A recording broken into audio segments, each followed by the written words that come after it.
시작하겠습니다. 지금 시간 2024년 2월 1일 목요일 아침 7시 44분을 막 지나고 있습니다. 언제나 마찬가지로 아직 구독을 신청하지 않으신 분들은 구독을 꼭 눌러주십시오라고는 부탁의 말씀을 드립니다. 오늘 아침 뉴스 브리핑의 제목을 여러분께 보여드립니다. 검사와 판사들이 대한민국을 말아먹는다. 검사와 판사들이 대한민국을 말아먹는다. 이것이 오늘 아침 뉴스 브리핑의 제목입니다.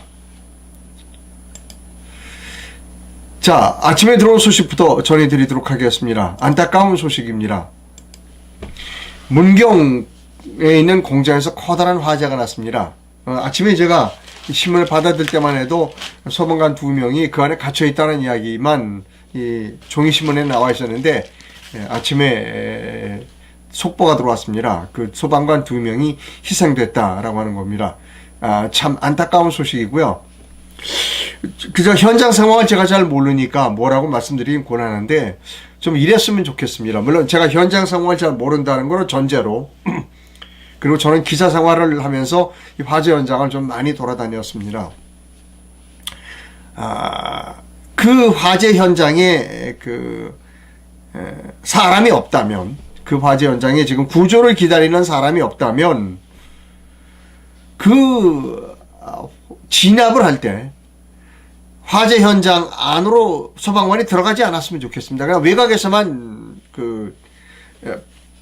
진화 작업을 하고, 물론 이제 재산을 좀 지켜야 된다, 국민의 재산을 지켜줘야 한다는 사명감도 있겠습니다만, 그 구조 현장, 그 건물이나 공장에 구조를 기다리는 사람이 없다면 그 건물 안으로, 화재 현장 안으로 소방관을 투입하지 않았으면 좋겠다 라고 하는 것이 제 개인적인 생각입니다. 물론 이 문경 공장의 화재 현장에 제가 정확하게 그 상황을 파악하지 못하는 상태에서 말씀을 드렸지만 좀 안타깝습니다. 제가 화재 현장 취재도 여러 번 했고, 조금 화재를 진압하는 소방관들의 임명도 우리가 좀 뭐라 그럴까, 깊이 있게 생각해야 되지 않나, 이런 생각을 하게 됩니다. 좀 안타깝습니다.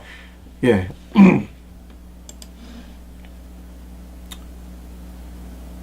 다음 뉴스입니다.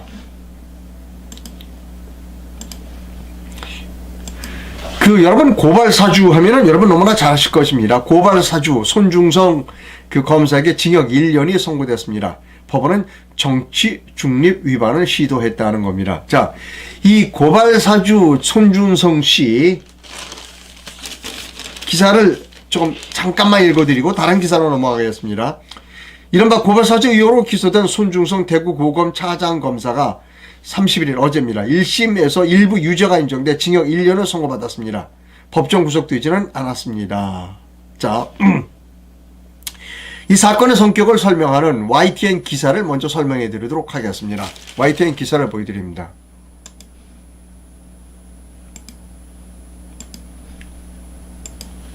자, 죄송합니다. 이거 다른 게는 제가 먼저 했어요. YTN 기사. 네, 이겁니다. 손준성이 개인 일탈인가? 윤석열 검찰 도덕성 타격이 불가피하다는 겁니다. 그러니까 손준성 검사 징역 1년에 대한 YTN의 해설 기사입니다.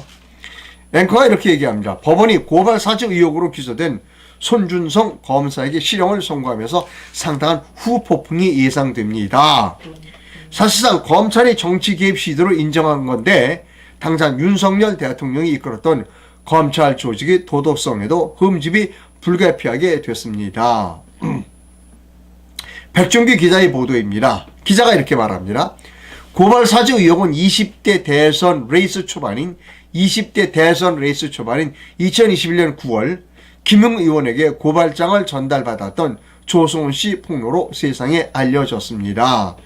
대선과 관련이 있습니다. 자, 윤석열 검찰총장을 비호하고 범여권에 불리한 여론을 조성하기 위해 검찰이 당시 야권과 접촉했다는 의혹은 상당한 논란을 빚었습니다. 법원은 당시 윤 총장의 최측근인 손중성 검사의 혐의 일부를 유죄로 판단하면서 총장 직속인 대검찰청 수사정보기획관실이 개입 사실을 조목조목 판시했습니다. 재판부는 수사정보정책관실 연구관인 임홍석 검사가 고발장 관련 판결문을 검색했다며 수사정보정책관이었던 손 검사장이 관여를 뒷받침하는 유력한 정황이라고 지적했습니다. 또 고발장에 일반인이 알기 어려운 구체적인 죄명까지 기재한 부분을 보면 공소장을 써본 사람이 작성에 관여했을 가능성이 크다고 강조했습니다. 이건 법원이 그렇게 판단했다는 겁니다. 총선을 앞두고 검찰이 범여권 인사고발을 당시 야권에 청탁해 선거에 영향을 미치려 하는 등 정치적 중립 의무를 저버리고 사실상 정치에 개입했다는 점을 분명히 했습니다. 이겁니다. 총선을 앞두고 검찰이 범여권의 인사고발을 야권에 청탁한 겁니다. 검찰이 여권 인사를 고발해달라고 야권에 청탁한 거라는 겁니다. 국민의힘 김우 의원은 요 고발장, 요 꼬과 관련해서는 쏙 빠져야 돼. 제가 가면 윤석열이 시켜서 고발한 것이 된다. 이렇게 인터뷰를 했어요. 그러니까 윤석열과 연관이 있다는 거죠. 윤석열을 도와주기 위해서 이 고발장을 접수시킨다는 겁니다. 손 검사장이 항소 의지를 밝혔지만 상고심에서 같은 판단이 나온다면 윤석열 대통령이 이끌던 검찰은 도덕성에 타격을 입을 수 있습니다. 앞서 공수처는 윤석열 대통령과 한동훈 당시 대검 반부패 강력부장을 무혐의 처분했지만 검찰총장의 눈과 귀로 불리는 대검 핵심 참모가 윗선 지시나 보고 없이 개인적 일탈을 했겠느냐는 의심도 커질 수밖에 없습니다. 재판부는 손 검사와 김 의원이 텔레그램 메시지를 주고받는 과정에서 제3자가 있을 수 있다는 손 검사 측 주장도 배척하며 두 사람의 직접 소통을 사실상 인정했습니다. 이 때문에 공수처가 입잡한 검찰 출신 김 의원을 검찰이 무혐의 처분한 데 대해 제19 감사기였다는 비판이 나올 여지도 있습니다. 라는 겁니다. 이 건, 손준성 징역 1년 이 건은 한마디로 윤석열 씨를 도와주기 위해서 야당에다가 고발을 청탁한 건이라는 겁니다. 그것을 법원이 인정했다는 것이지요. 자, 중앙일보 기사에 이런 게 있습니다.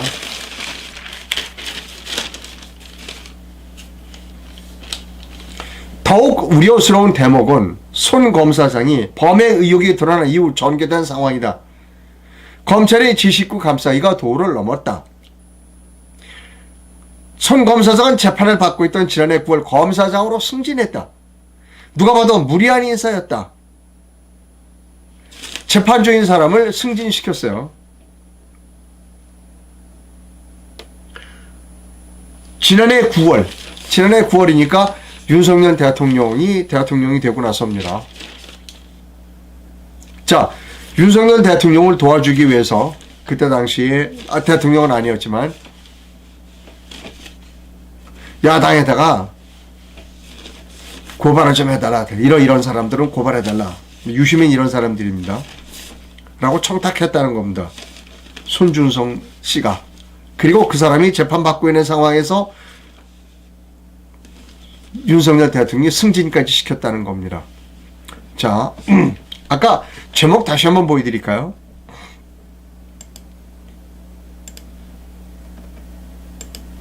검사와 판사들이 대한민국을 말아먹는다. 이것이 오늘 아침 방송 제목입니다. 자, 이건 손준성 검사이고요. 우측에 있는 누구냐? 이수진 판사입니다. 자, 이제 이수진 판사에 대한 이야기로 넘어 들어갑니다. 조선일보 기사입니다.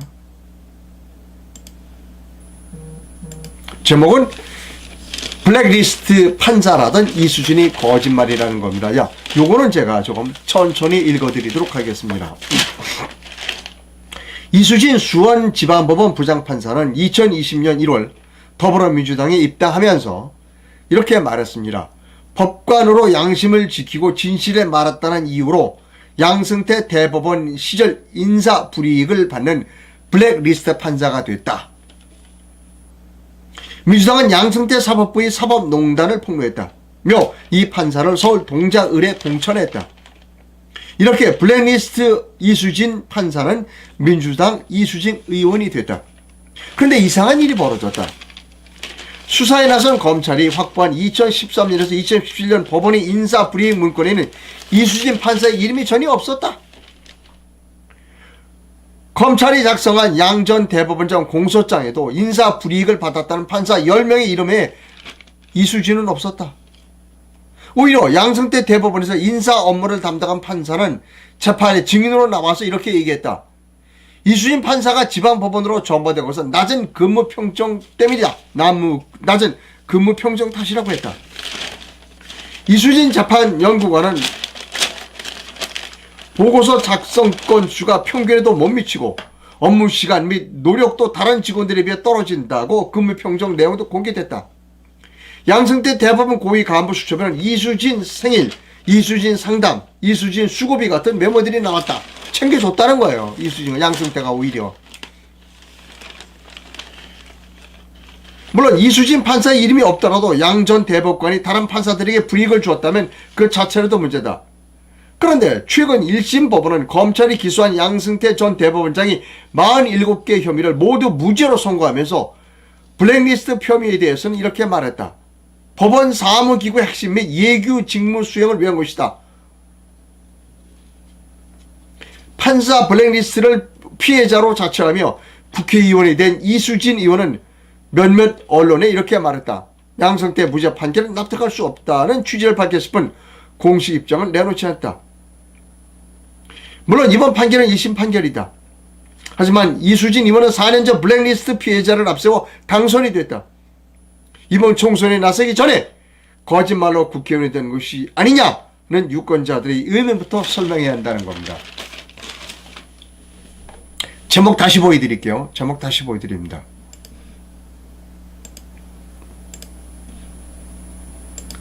검사와 판사들이 대한민국을 말아먹습니다. 자,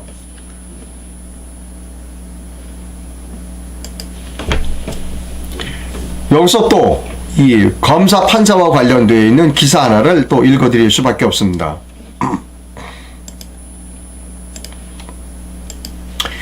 공수처의 1, 2위 수뇌부가 모두 없다는 겁니다. 공수처장, 새로운 공수처장 임명은 깜깜이다 하는 겁니다. KBS 기사입니다. 앵커가 이렇게 이해합니다. 김진욱 전 공수처장이 퇴임 후 직무대행을 맡아오던 여운국 차장이 어제 임기를 마치고 퇴임했다. 공수처 처장과 차장이 모두 자리를 채우지 못해 지휘부 공백이 현실화됐지만 후임 공수처장 인선은 여전히 재걸음입니다. 기자가 리포터합니다. 3년 임기를 마치고 퇴임한 김진욱 초대 공수처장 인터뷰입니다. 지난 19일에 했습니다. 지금도 우리가 진행하는 사건들이 있지 않습니까?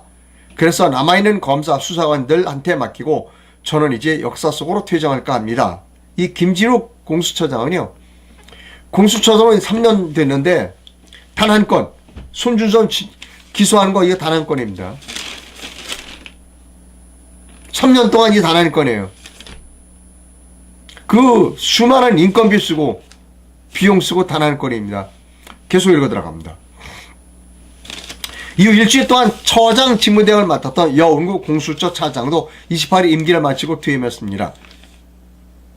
지휘부 공백 현실화에도 후임 인선은 답보 상태입니다. 공수처장 후보 추천위원회는 지난해 11월부터 6차례 회의를 열었지만 최종 후보 2명을 확정하지 못했습니다. 이 공수처장 후보 추천위원회라는 것도 있어요. 또 거기에 여야에서 각각 2명씩, 여당에서 2명, 야당에서 2명, 4명이죠. 법무부 장관이 5명이죠. 법원의 행정처장이 1명이 6명이죠. 대한변협회장이 모두 7명입니다. 이게 서로 자기네 식구, 그래서 2명을 추천해서 그 중에 대통령이 하나 선임하는 겁니다. 모두 자기네 식구, 그 공수처장 만들기 위해서 양보를 안 해요. 그러니까 새로운 처장을 지금 뽑지도 못하고 있는 겁니다. 다 자기네 식구. 검찰은 검찰에게 유리한 사람, 판사는 판사에게 유리한 사람, 이런 사람들을 추천하려고 해서 지금 공수처장 뽑지도 못하고 있다는 이야기입니다. 제가 한 사람 추천할까요? 야권에서니까 제야에서 추천해야 됩니다. 제야. 지금 있는 곳이 아닌 제야에서 추천합니다. 이상로가 추천합니다. 저는 변호사 한 사람을 추천하겠습니다. 저는 이 변호사하고 몇 번 인터뷰를 한 일이 있습니다. 이동환 변호사입니다. 얼굴 보여드립니다.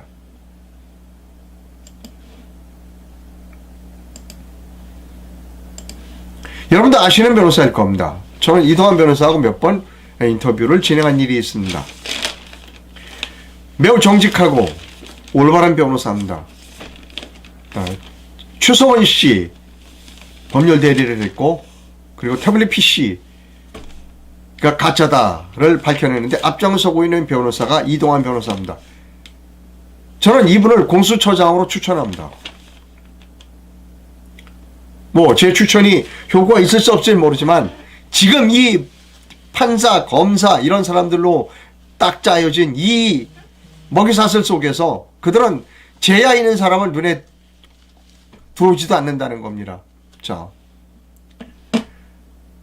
기사 하나 보여드립니다.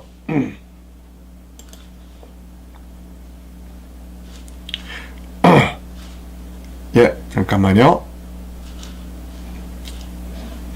예, 제가 찾아놨습니다.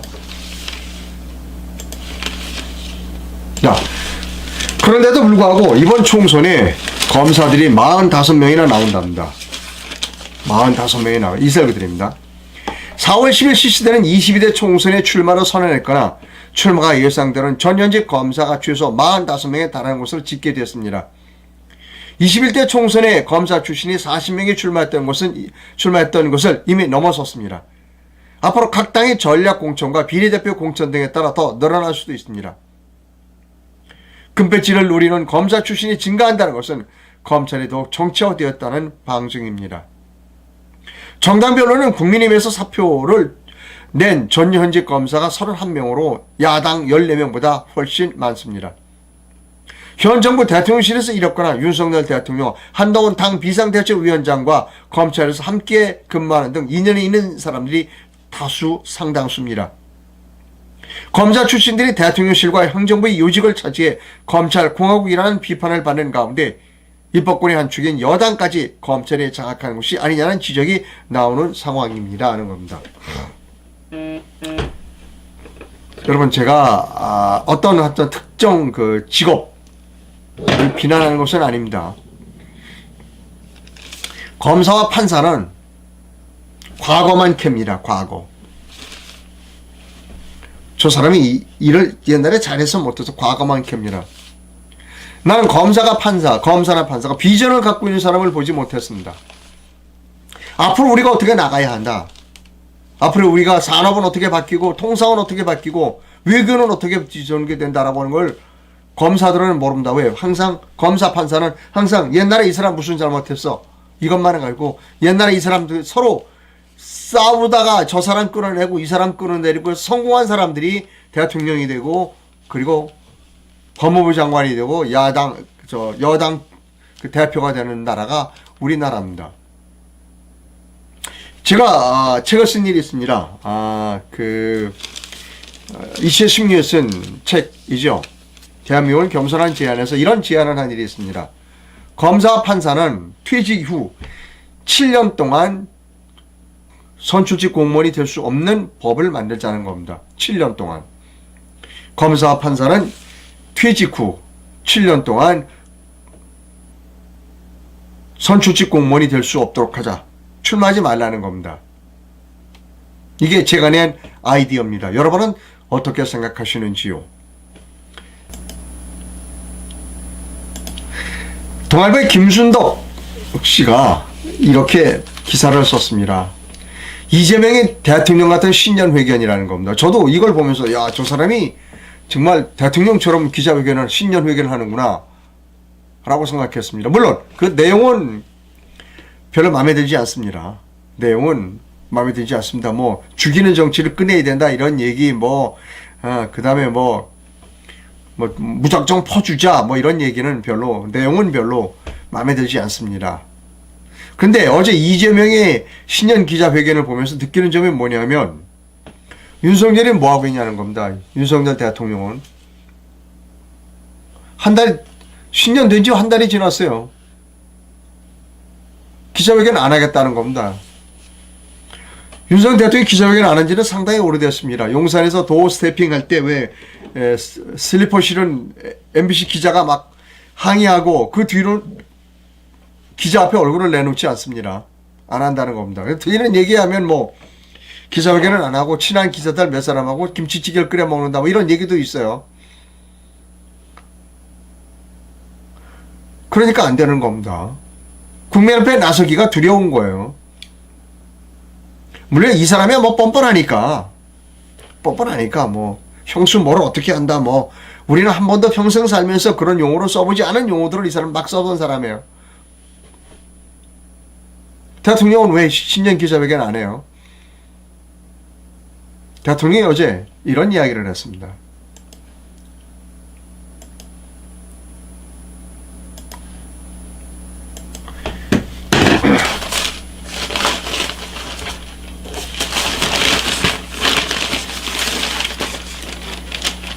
윤석열 대통령이 어제 31일 북한 정권은 전 세계에서 유일하게 핵 선제 사용을 법제화한 비이성적인 집단으로 오로지 세습 전체주의 정권을 유지하기 위해 물불을 가리지 않는다.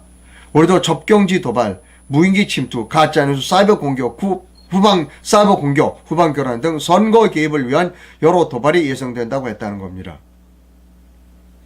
북한인 김씨 일가가 세습체제 유지를 위해 4월 초 총선을 앞두고 다한 형태의 도발에 나설 가능성이 있는 만큼 경각심을 가지고 총력 안보 태세에 나서야 한다는 겁니다. 윤 대통령은 어제 오전 청와대 영빈관에서 제50차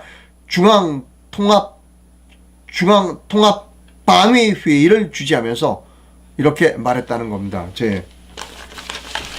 진짜 핵심이 빠져 있어요. 북한이 총선을 앞두고 개입할 것은 뻔합니다. 북한이 잘하는 게 뭐죠? 해킹입니다. 우리 선거망에 북한이 해킹을 하는 것이 가장 우려되는 겁니다. 그 얘기가 빠져 있어요. 북한이 우리 총선에 개입하려고 하는 건 맞아. 여러 가지 무력도 있고 다 좋아. 그러나 그중에 가장 중요한 거 북한은 우리 선거 시스템에 개입할 것이다 라고 하는 많은 사람들의 그 우려에도 불구하고 지금 윤석열 대통령은 입도 뻥끗 안 합니다. 지금 여러분 윤석열 대통령이 해야 할 일을 한다고 생각하십니까? 해야 할 일을 안 한다고 생각하십니까? 안 하는 거예요. 기자들 회피하고 국민을 회피하는 겁니다. 이게 지금 현재 윤석열 정부입니다.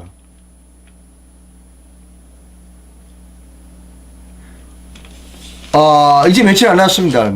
나우루입니다. 나우루에 매우 중요한 재판이 하나 있습니다. 이재용 바이오로직스 공판인데요. 그때 그 말도 안 된다. 뭐 승계, 이재용 승계를 위해서 뭐 주식을 바이오로직스 뭐 주식을 어떻게 했다 이거 안 된다. 말도 안 된다라고 다들 얘기했어요. 기소심의위원회에서도 그거 이재명이 기소하지 말라고 그랬습니다. 말도 안 된다고. 근데 부득부득 윤석열, 한동훈 그리고 지금 현재 금융감독원장하고 있는 이복현이가 굳이 우겨서 기소했고 구형 5년을 때렸습니다. 그게 5일날 2월 5일이니까 월요일입니다. 다음 주 월요일날 판결이 납니다. 아마 무죄가 날 확률이 큽니다. 지금 계속해서 얻어맞고 있는 겁니다. 윤석열이. 첫째, 양승태 47개 그 혐의 무조건 아무것도 혐의가 없어. 크게 얻어맞았죠. 어제 그 이 재판사주 의혹 손준석 자금 펀치 얻어맞았죠. 5일날 바이오로직스 사건으로 또 한 번 크게 얻어맞으면 그러기 상태가 됩니다. 그리고 중요한 핵심 얘기는 빠뜨리고 있어요. 여기서 제가 저를 비난하신 분이 많아요. 너는 왜 이렇게 윤석열만 비난하냐? 너 이재명 편 아니냐? 아닙니다, 여러분.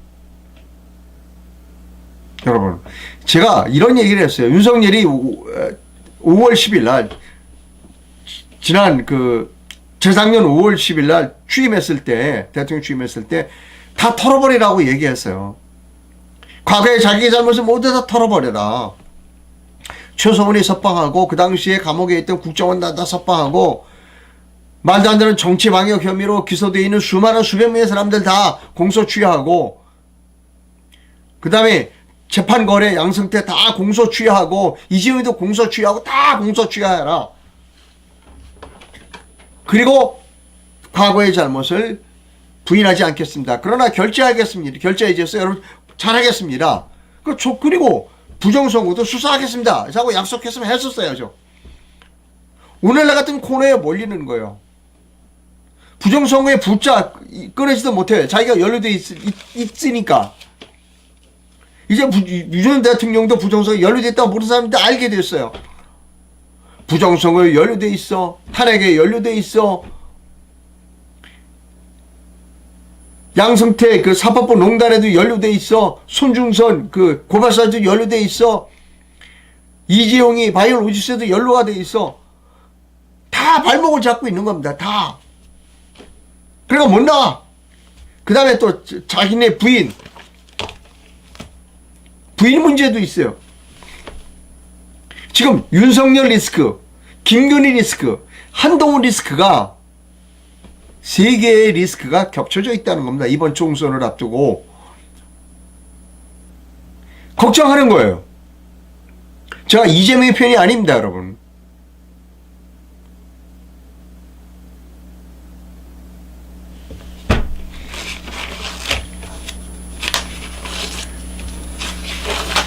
저처럼 윤석열 정부를 걱정해 주는 사람은 아마 없을 겁니다.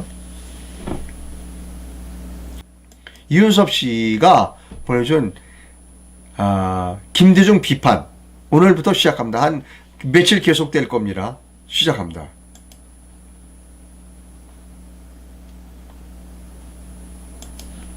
자, 이윤섭 씨가 작가가 비판합니다. 김대중을. 오늘은 그 첫 부분입니다. 김대중 정신을 이어받아 실천한 윤석열. 현재 여당과 야당의 이데올로기는 김대중 정신이다. 윤석열 정권이 문재인 정권을 계승하는 것은 의심할 여지가 없다. 그러니 국정 운영이 문재인처럼 될 수밖에 없는 엉망이다. 윤석열이 주장하는 김대중 정신이란 무엇인가? 윤석열이 주장하는 거짓이다. 다음은 윤석열이가 주장하는 김대중 정신을 소개한다. 기사 몇 건을 소개합니다. 뉴스웍스 원성훈 기자의 기사를 인용했습니다. 윤석열이 이렇게 말했어요. 김대중 정신, 민주화를 위한 헌신과 인권 및 국민화합, 경제발전 토대가 구축됐다라고 말했다는 겁니다. 2021년 기사입니다. 윤석열 국민의힘 대선 경선 후보가 18일 서울 동작동 국립현충원과 김대중 전 묘역의 대통령 묘역에서 분향 및 묵념을 한 후 과연 김대중 정신은 무엇인가 생각해보면 민주화를 위한 헌신, 인권 이런 것도 있지만 가장 먼저 국민화, 통합으로 나라 위기를 극복하고 경제발전의 토대를 구축하신 게 아닌가 생각한다고 말했다.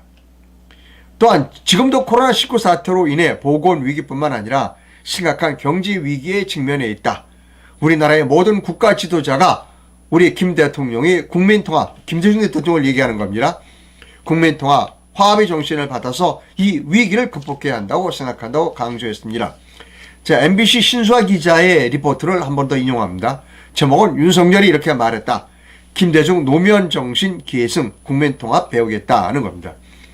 국민의힘 윤석열 후보는 어제 광주에 이어 오늘은 목포의 김대중 기념관 또 봉화마을의 노무현 전 대통령 묘역을 방문했다. 윤 후보는 두 대통령의 국민통합 정신을 배우겠다고 말했다. 신수아 기자가 취재했습니다. 윤 후보는 이번에도 경찰 호의를 받으며 김대중 노벨 평화상 기념관에 들어섰습니다. 방명록에 국민통합으로 국가 위기를 극복할 지혜를 배우겠다고 적은 후 윤석열 후보는 김대중 전 대통령의 모형 전시물과 악수를 하며 친근감을 표현했습니다. 이후 DJ 흉상 앞에 묵념을 한 뒤 기념관 곳곳을 둘러본 후 윤 후보는 국민통합 정신을 계승하겠다고 말했습니다. 윤석열 후보의 인터뷰 내용입니다. 김대중 정신 하면 가장 먼저 내세울 수 있는 것이 저는 국민통합이라고 생각합니다. 국민통합으로 어려운 국가 위기를 극복하고 다시 기자가 리포트를 합니다. 오후엔 경남 김해 봉화마을로 이동해 노무현 전 대통령의 묘역을 참배했습니다. 윤 후보는 국민 사랑을 가장 많이 받은 대통령이라며 노 전 대통령을 지켜 세웠고 기득권과 맞서 싸웠던 점을 강조했습니다. 다시 윤석열 후보의 인터뷰 내용입니다.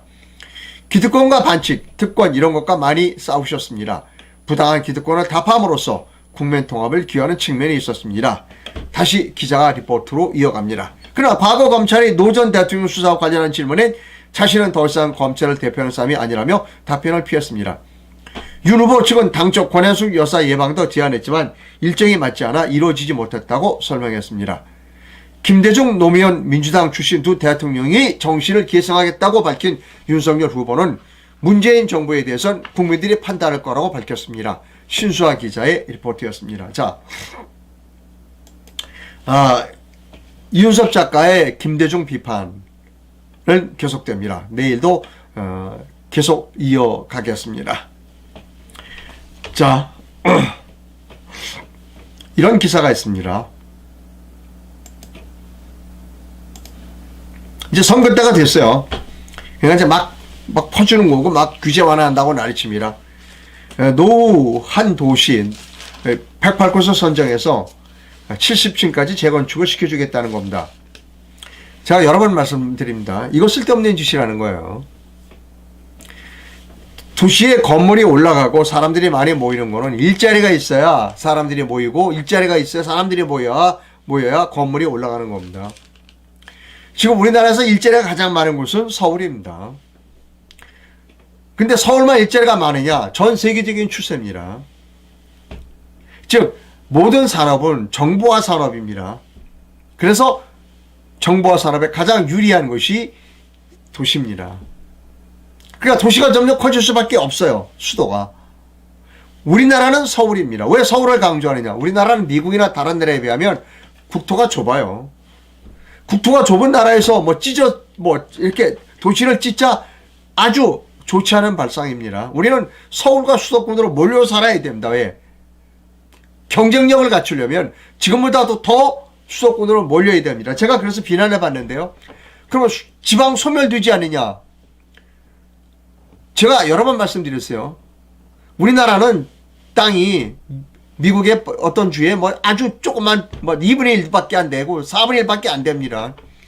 그런 나라에서 지방과 서울을 가릴 필요가 없어요. 그냥 우리가 잘 살 수 있도록 자연스럽게 내버려둬야 된다. 자연스럽게 잘 살려면 일자리가 있는 도시를 몰릴 수밖에 없어요. 그럼 어떡하냐? 도시의 용적률을 높여야지. 재개발을 그냥 막 하도록 할 수 있게 허가해줘야 되는 거예요. 100층, 200층 짓도록 용적률 1000%, 2000% 주라는 겁니다. 그러면 발전하겠죠. 도시가 올라가겠죠. 물론 서울의 주거 환경은 열악해질 겁니다. 그러면 서울에 여기 살기 힘들어. 그러면 교외로 나가겠죠.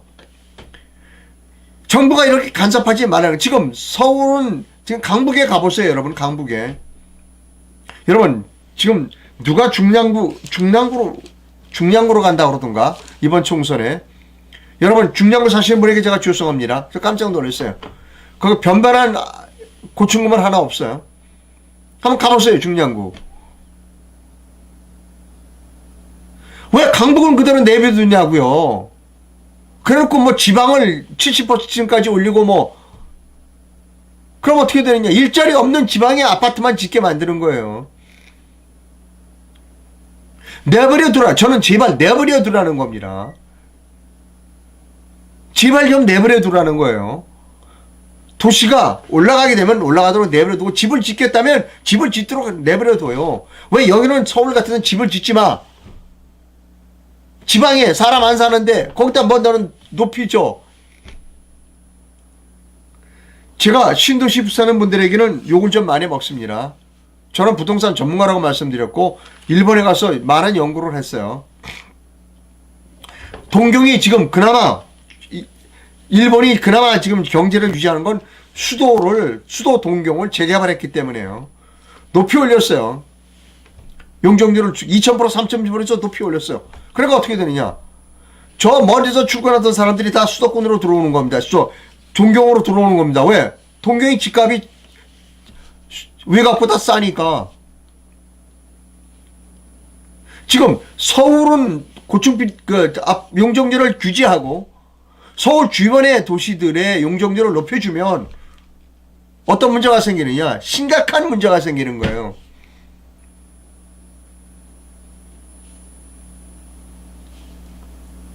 제발 내버려 두라는 겁니다. 이게 선거 때니까 이 짓을 하는 거예요.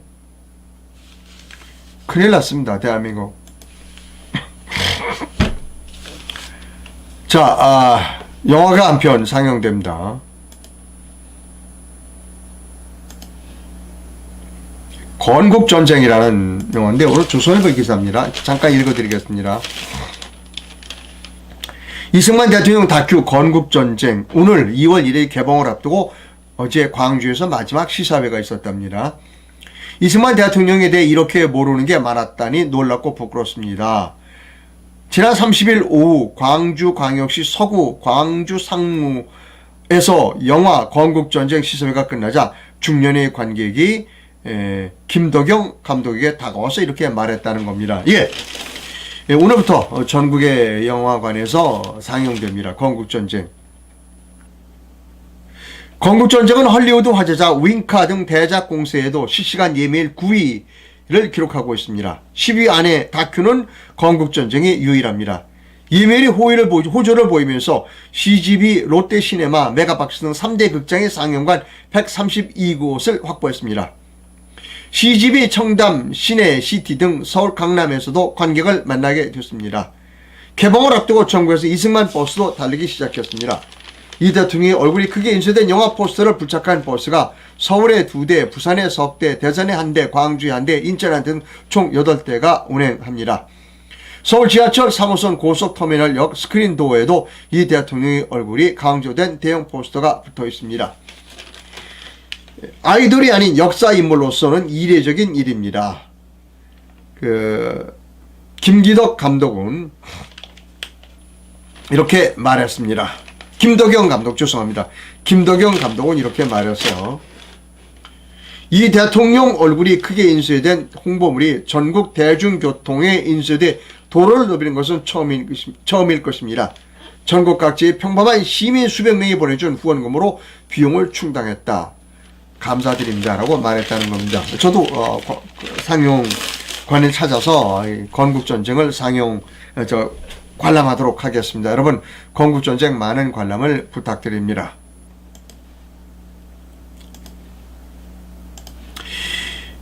자, 지금 여당은 대통령과 그리고 당 대표가 모두 자신의 과거 문제 때문에 지금 근로기 상태입니다. 막 얻어맞고 있어요.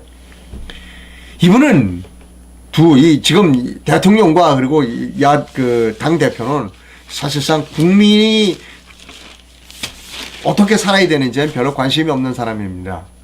기분 나쁠지 모르지만 그 사람들은 어떻게 하면 자기가 앞으로 감옥 가지 않고 정치보복을 당하지 않고 목숨을 부지할 수 있을까? 이게 최대의 목표가 윤석열과 한동훈입니다. 이재명 역시 마찬가지입니다. 내가 불체포 특권을 이용해서 어떻게든지 살아남아서 감옥에 안 가고 다음에 대통령이 되지라고 하는 자기의 신변 보호를 위해서 정치를 하고 있는 사람입니다. 그럼 우리의 선택은 간단합니다. 1당도 2당도 아닌 제3당을 선택해야 합니다. 여러분, 내일로 미래를 지지해 주시길 부탁드립니다. 내일로 미래로도 이제 곧 다른 반윤, 이재명도 아니고 윤석열도 아닌 제3 세력들과 연합을 생각하고 있습니다. 아직은 때가 아닙니다. 왜? 아직도 선거법이 확정되질 않았어요.